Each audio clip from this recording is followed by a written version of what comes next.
Assalamualaikum warahmatullahi wabarakatuh. Perkenalkan, nama saya adalah Wahyu Suryaningsih dari kelas 9B. Dengan adanya video ini, saya akan membahas tentang materi bab 3 kelas 9, manfaat dan hambatan perdagangan internasional. Perdagangan internasional adalah proses bertukar-menukar barang antara dua negara terlebih untuk mendapatkan laba penduduk yang dimaksud dapat berupa antar perorangan antar individu dengan pemerintah suatu negara. Pertama, manfaat perdagangan internasional. Perdagangan internasional merupakan kegiatan yang cukup penting di setiap negara. Tidak ada satupun negara di dunia ini yang tidak melakukan perdagangan internasional. Mereka yang melakukan perdagangan internasional sudah tentu merasakan manfaatnya. Manfaat-manfaat dari perdagangan internasional. A. Meningkatkan hubungan persahabatan antar negara. Hubungan antar negara apabila terjalin dengan baik dapat meningkatkan hubungan persahabatan di antar negara tersebut. Mereka dapat semakin akrab dan saling membantu bila mengalami kesulitan dalam memenuhi kebutuhan. B. Kebutuhan setiap negara dapat tercukupi. Suatu negara yang masih kekurangan dalam memproduksi suatu barang dapat dipenuhi dengan mengekspor barang dari negara yang mempunyai kelebihan hasil produksi. Dan sebaliknya, negara yang mempunyai kelebihan hasil produksi barang dapat mengekspor barang tersebut ke negara yang kekurangan. Demikian, kebutuhan setiap negara dapat tercukupi.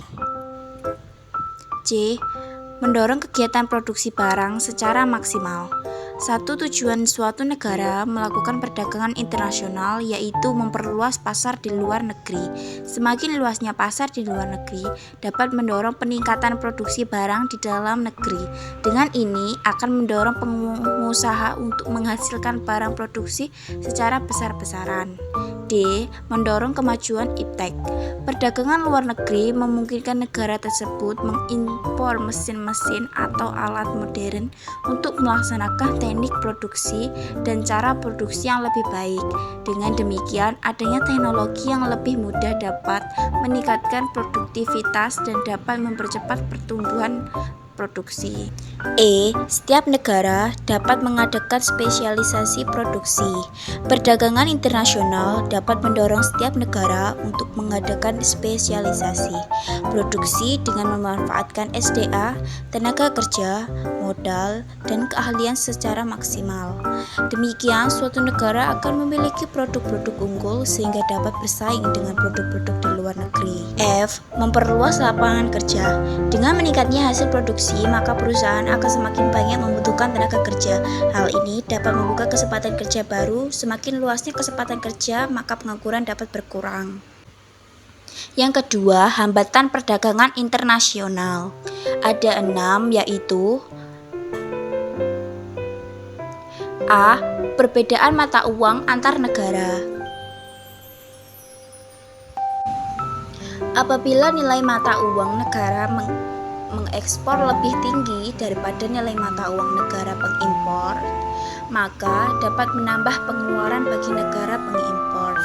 Dengan demikian, agar kedua negara diuntungkan dan lebih mudah proses perdagangannya, perlu adanya penetapan mata uang sebagai standar internasional. B. Kualitas sumber daya rendah. Suatu negara yang memiliki kualitas barang rendah akan sulit bersaing dengan barang-barang yang dihasilkan oleh negara lain yang kualitasnya jauh lebih baik. Hal ini tentunya menjadi penghambat bagi negara yang bersangkutan untuk melakukan perdagangan internasional. C. Pembayaran antar negara sulit dan risikonya besar. Pembayaran dilakukan secara langsung akan mengalami kesulitan, selain itu juga mempunyai risiko yang besar. Oleh karena itu, negara pengekspor tidak mau menerima pembayaran dengan tunai, akan tetapi melalui clearing internasional atau telegraphic transfer atau menggunakan L atau C. D. Adanya kebijaksanaan impor dari suatu negara. Setiap negara tidak ingin para produksinya bersaing oleh barang-barang di luar negeri. Oleh karena itu, setiap negara akan memperlakukan kebijakan untuk melindungi barang-barang dalam negeri. Salah satunya dengan menetapkan tarif impor. Apabila tarif impor tinggi, maka barang impor tersebut akan menjadi lebih mahal daripada barang-barang dalam negeri, sehingga mengakibatkan masyarakat menjadi kurang tertarik untuk membeli barang impor. Terjadinya perang. Terjadinya perang dapat menyebabkan hubungan antar negara terputus. Selain itu, kondisi perekonomian negara tersebut juga akan mengalami kelesunan, sehingga hal tersebut dapat menyebabkan perdagangan antar negara akan terhambat. Adanya organisasi-organisasi ekonomi regional. Tujuan organisasi-organisasi tersebut untuk memajukan perekonomian negara-negara anggotanya. Sebuah organisasi ekonomi regional akan mengeluarkan peraturan ekspor dan impor yang khusus untuk negara anggotanya.